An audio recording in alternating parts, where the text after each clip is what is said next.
A technical update, a new task, and the 11.5 patch notes preliminarily are out. Hi everybody, my name is Onepeg MG, and this is the news. So we had a Tarkov TV podcast, English speaking this time, which was kind of nice.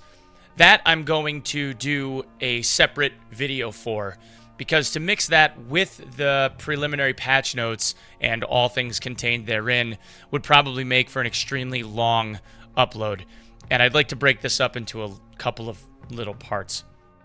As always, guys, before I get into this, I just want to say thank you so much for all of the overwhelming support that you've shown me. This has been absolutely amazing. I know that I say this in every single video, but I genuinely do mean it. It's been such a crazy ride. I cannot thank you enough for supporting me in this endeavor. I just hope that it continues to keep growing. I'm so close to being able to do this as my full-time gig, and I have all of you to thank and blame for that. Now, in the last Tarkov podcast, the Russian-speaking one, there was an announcement that was made regarding a bit of a roadmap, where Nikita said that they wanted to alternate the types of patches that they were doing between ones that included content and ones that included technical updates and bug fixes. And it seems that they're staying true to that message with this patch. In this patch, there seems to be an awful lot of focus on optimization, bug fixes, and updates. There is some additional content, artwork, media, attachments, that kind of stuff that are also being added, but it really seems like the focus is on the core optimization of the game, which is something that we have all been asking for overwhelmingly. So it's really good to see that this is what's happening here. Now, again, I'll reiterate for BSG, I guess in this case, that the patch notes are not final. It's very possible that things in the preliminary patch notes could get omitted, as well as things being added at the last minute. So let's take this with a grain of skepticism, at least insofar as saying we don't really know exactly what is going to be in here by the time that the patch actually goes live. And no, I don't, neither does anyone else, know exactly when this patch is going to happen, but I do know there will be no wipe. Okay? So let's check out the notes. So in regard to optimizations, this says optimize rendering optics on first use, which is a hugely important detail. For those of you that have been playing the game for a long time, you all know the pain of having a magnifying optic of any kind, hitting right click for the first time, ADSing on that weapon, and having that weapon have a massive lag spike caused from the visual rendering of things in the distance. And it only seems to happen on first time use. After that, it never happens again. So it's good to see that they're working on this fix. Fixed freeze on first magazine change. Fixed freeze which occurs before opening switching traders on the character tab. That's a good one. Fixed freeze when grenades explode next to the glass and other freezes related to glass breaking. That's another great one. Fixed freeze on the first bullet hit / damage. Another good one. Other ongoing fixes of noticeable freezes. Various bug fixes leading to small freezes. Shader optimization warming up. Optimization of interfaces with a large number of displayed items. Small optimization of sunlight. Physics optimization of small objects, optimization of volumetric light, and localizations optimization. So again, it looks like the idea here is that they've been able to, and this was also reiterated in the latest English-speaking podcast, they've been able to pinpoint exactly what is causing a lot of these temporary freezes or massive frame drops that people are experiencing when it comes to interacting with your weapon or other issues with physics in the game. So very, very good to see that they've been able to identify this stuff. Now on to AI improvements.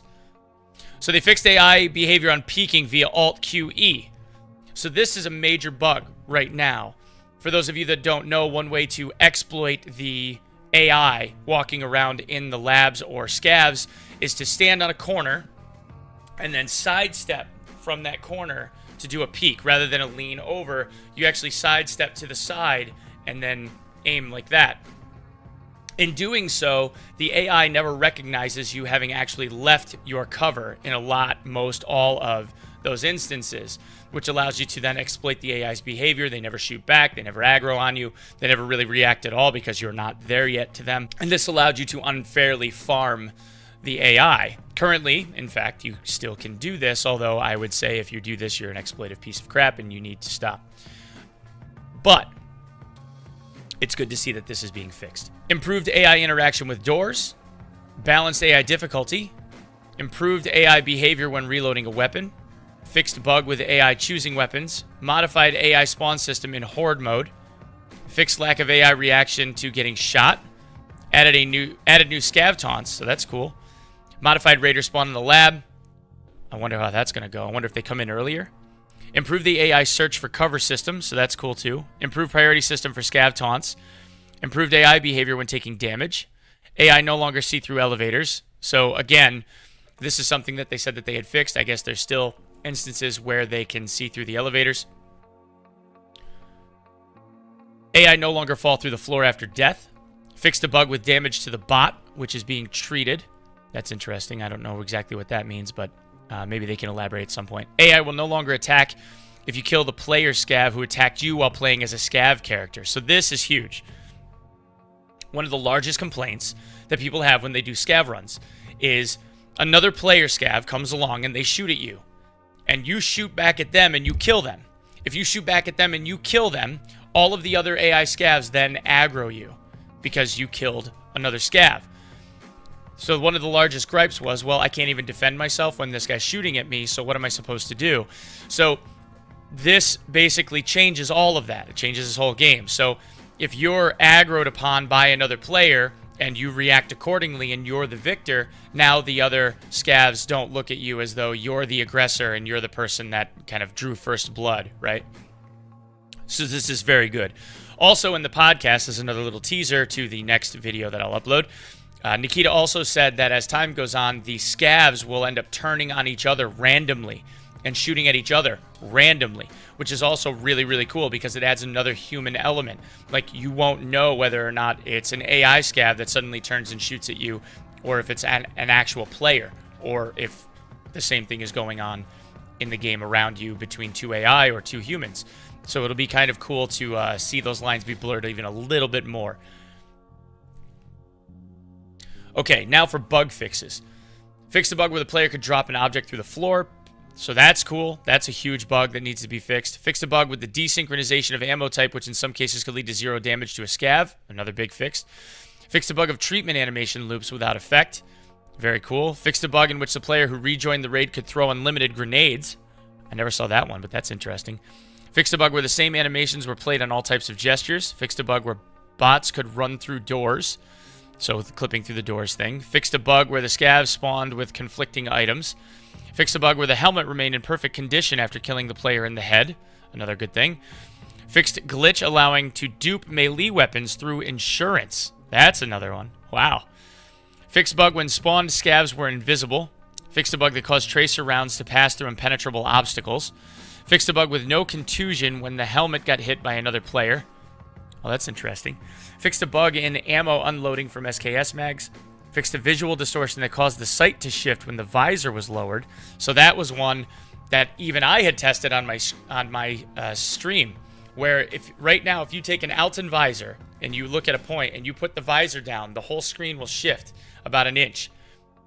So you can actually test this where you can take it on and off, and it actually adjusts where the center is when it comes to like your own reticle, like trying to pick up items and stuff. You actually have to put the center of your screen to the right and down from where that item is actually would be centered on your screen. So that's good that they're fixing that. Fixed artifacts at the edges of the screen when the visor is lowered, so that's good too. Reduced the impact of post-process in the glass visor. The view became clearer and better. I like that.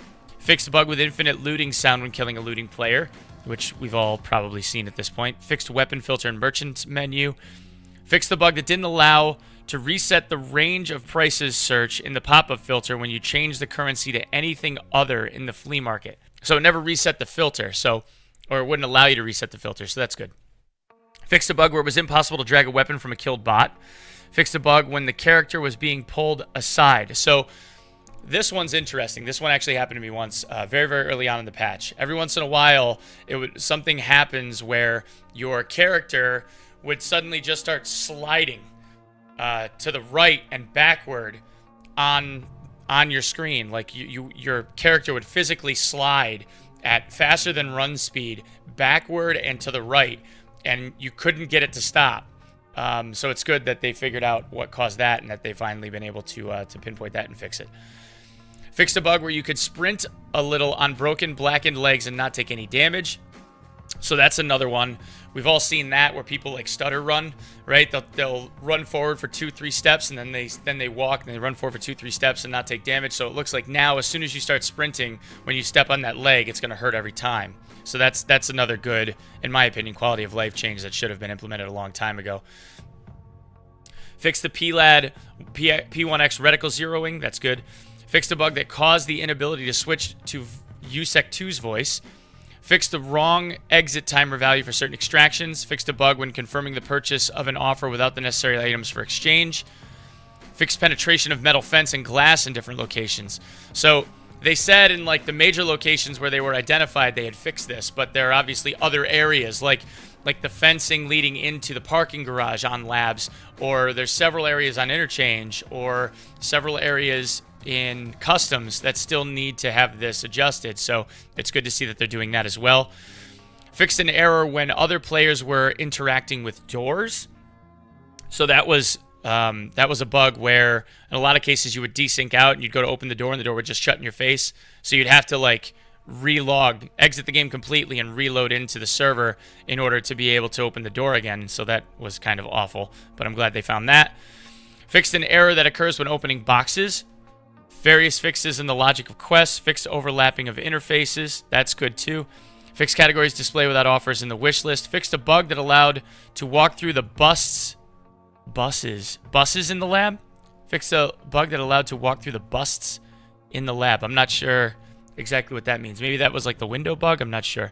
Fixed a bug with calculating the cost of the item after repair. Fixed display of quest text in tasks while in the raid. Fixed time of active bus when using stimulants. Fixed bug causing error 228 at the flea market when studying the object placed in the container. Yep. Fixed flicker when scrolling offers at flea market. Other fixes for client and server errors leading to desyncs. Fixes of various errors and problems that lead to the game crashing. Various localization bug fixes. LOD calling at the locations. Fixed several problematic loot spawn locations. Like, for instance, the LEDX. Like, there's a LEDX spawn underneath the pallet that you can't pick up because it doesn't work right. So stuff like that hopefully will be in there. And various minor interface fixes. Added new PMC spawns in the lab. So that's good. New lab location spawn outs. Ability to delete messages in chat. So that's good. Added icons for all missing context menu items. So that's good too. Okay. And then for changes. Added the ability to quickly cancel the offer after placing it. So, huge deal. You place an offer on the flea market that is a mistake. You put up a scav junk box for 900 rubles instead of 900,000. Or you put it up for 900 rubles or 9,000 rubles instead of 9,000 USD or whatever it is that you're trying to do. Now they're giving you an option to be able to quickly cancel it. There's going to be some kind of like cooldown timer to be able to cancel that offer before it actually gets listed. So that's a huge quality of life change that really was needed. Shifted pop-up menu when opening the door in ADS mode. So that's good too. The rain sound is now quieter. Oh, that's interesting. They quieted the rain a little. Corrections in the head damage system where there is an equipped helmet with various components. Reduce the amount of health loss from exhaustion and dehydration. Oh, that's interesting. So now they're going to let you live longer, it looks like, if you get dehydrated or lose health. I don't know if that's necessarily something that was needed, but okay. Antique axe added as a melee weapon. So the antique axe, the vanity item that you find, the one with the broken axe handle, is now going to be added as a melee weapon. So that's very cool. Completed alignment of mechanical sights, so that's good. Gestures with equipped hand grenade now display correctly. Sprint with the ready up grenade is now displayed correctly. That always looked funny. Upgraded animations with RDG smoke grenades. Improved visibility of EOTech reticles, okay. Improved vertical overlap and positioning of the sound. So now we have the first iteration of the soundscape being adjusted. So there looks like there's going to be some better audio positionally speaking, and I'm hoping that it it really is something that we'll notice as a difference. I'm really looking forward to that. Fix the container tag that could be shown behind the icon of the object. Yeah, we've seen that. Added the ability to tag a pistol container, so that's good. Added the ability to expand the item inspector window, also cool. Added loading of merchant portraits indicator. Added loading of merchants portraits indicator. Okay. Oh, because, all right, so I think this is when you load up the game after a patch for like the very first time, there's like this like stock photo or image or whatever that's kind of like this placeholder of like a set of shoulders and like arms just kind of like folded over like this, and it looks like that's now going to be replaced by like a loading indicator instead of just like a placeholder image. So that's cool. Reduced accuracy of hip fire to the weaker weapon grip. Okay, so one of the things that is currently noticeable in the game is that when you ADS your rifle, if the rifle has pretty significant recoil, that rifle is a lot harder to keep trained on an enemy than if you were to point shoot, where you're keeping it on your shoulder. I don't know why they said hip fire. It's really point shooting, where you're keeping it on your shoulder, but you're not tipping your head to ADS on it, right? So when you're point shooting with a laser, for instance, you don't ever really feel that recoil in that instance, because it seems like it's a lot more controllable. In this case, what they're saying is that if there's a weaker weapon grip on the item, it's now going to have a little bit more drastic recoil system when you're point shooting, instead of just feeling it really when you ADS. So that's kind of nice. Fix the display of interface elements in the trading menu in 4.3. Oof. Now you cannot require the same item as the offered one at the flea market, except for items with durability and HP. Now you cannot require the same item. Okay, I see. So you can't, for instance, if you have a fort armor that has 5 durability, you can't exchange that for another fort armor that has 75 durability. They're not going to let you do that anymore. It looks like they have to have the same exact stats in order for that to be able to work now. Improvements of the in-raid stamina system, so that will be interesting to see. The sound of a raid completion was moved from the music to the interface sounds. Okay. Increased LOD distance for armbands. All right. So now it looks like what's going to happen is at a distance, you'll be able to see the armband be rendered on a character. One of the other gripes is that at a distance, when you saw someone kind of running around, obviously there's certain aspects of that character model that aren't rendering. So it looks like now at a distance they're going to have that render instead, which is good. You know, it's nice to be able to see your friends far away. Changes aimed at localization and reducing the problem with late spawns and other minor changes. So that's what we have for patch notes. There's a lot of really good stuff in here. I hope that they're able to follow through and it's as good as we're hoping that it will be. Now, the only other piece of news that I have for the purpose of this news upload, and I'll do the podcast in a separate one just because it's so much information. The only other piece of information that I have for this upload is that there is now a new task. One of the biggest complaints that people had historically was that there was the inability to get the KAPPA container. In fact, the only way to get the KAPPA container was you had to be a large enough or important enough or exposed enough content creator, or I don't know, special enough in the eyes of the devs to be sent one. And Pestily was the first person that was ever sent a KAPPA container. He has a video about that, which I've linked in the past, in past newscasts, to where it was eventually revealed that the devs mailed that to him directly, and then subsequently there were other content creators, streamers, personalities, what have you, that were sent them. I, unfortunately, was not one of them. Hey, guys, could you maybe get me on the short list for that cool stuff? I like cool stuff. You know, I like cool stuff. But anyway, now, as of this morning, everyone can get one. It's the truth. Everyone can get one.